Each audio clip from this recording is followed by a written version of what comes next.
Vamos entender mais esse julgamento. Roberto Serra, advogado criminalista, vai nos ajudar neste momento. Uma boa tarde. Boa tarde, Luci. Na opinião do senhor, Lula será condenado ou absolvido? Pelo voto do desembargador federal relator, a condenação está iminente. Então, nós temos o voto do desembargador relator, depois o desembargador revisor proferirá o seu voto e, por fim, o terceiro desembargador, o vogal, também acompanhará o relator ou não. Qual a diferença de um placar de 3-0 ou de 2-1 em desfavor de Lula? Sob o aspecto processual, que é isso que importa, havendo um placar de 2-1 em desfavor do Lula, caberia a ele a interposição de um recurso conhecido como embargos infringentes ou de nulidade. Esse recurso ele é interponível em 10 dias a partir da publicação desse acórdão.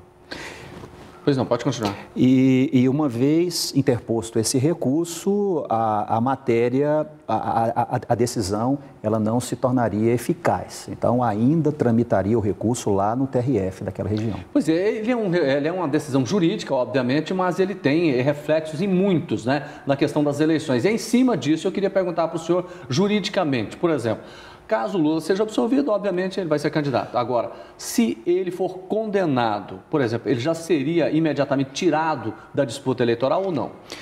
Não, essa decisão condenatória, ou melhor, a manutenção da decisão condenatória, porque ele foi condenado no primeiro grau de jurisdição, ela não automaticamente geraria a inelegibilidade dele. Cabe recurso. Caberia recurso. Para ele ser tornado inelegível, é necessária a provocação do TSE, uma vez inscrito, né, para tanto, e o TSE definiria se ele seria ou não inelegível. É claro que a decisão do segundo grau seria um fundamento a ser utilizado pelo TSE para declarar essa inelegibilidade, mas necessário se faz a provocação do Tribunal Eleitoral. Agora, Lula só poderia ser preso depois de esgotados todos os recursos no TRF4? Exatamente. O Supremo Tribunal Federal, ele entendeu há um tempo atrás que a prisão, ela poderia a execução provisória da pena poderia se dar a partir da decisão do segundo grau, no caso, o Tribunal Regional Federal. Mas essa prisão, ela também não é automática. É necessário que o juiz de primeiro grau a decrete. Então, mantendo a condenação do Lula no Tribunal Regional Federal, necessário se faz que haja uma decisão. Doutor, mas isso não é ponto definitivo ainda, né? Porque há divergências em relação se a pessoa condenada em segunda instância por um colegiado já iria diretamente para a cadeia. Há divergências nisso, não?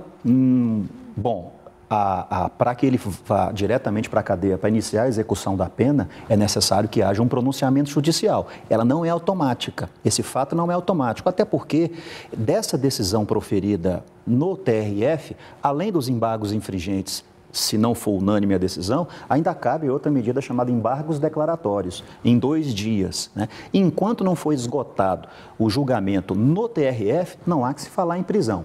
A prisão, ela só poderia ser decretada, não automaticamente, mas ela só poderia ser decretada quando esgotado todos os recursos lá no TRF. E esgotando esses recursos, quem definiria pela prisão ou não é Sérgio Moro? Em tese, seria o juiz de primeiro grau, no caso, o Sérgio Moro.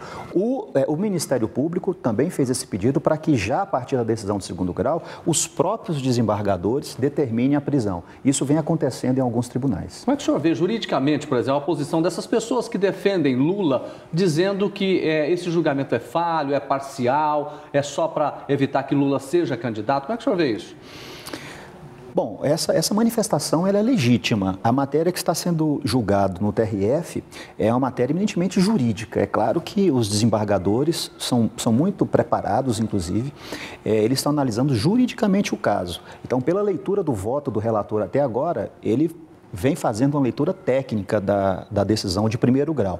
Então, sob o ponto de vista do Poder Judiciário, a matéria, pelo menos até o presente momento, pelo que eu estou observando, está sendo apreciada tecnicamente, dentro dos arcabouços legislativos. E como é que o senhor avalia a entrevista que nós julgamos agora há pouco de uma pessoa na rua questionando por que não também Temer e Aécio, por exemplo?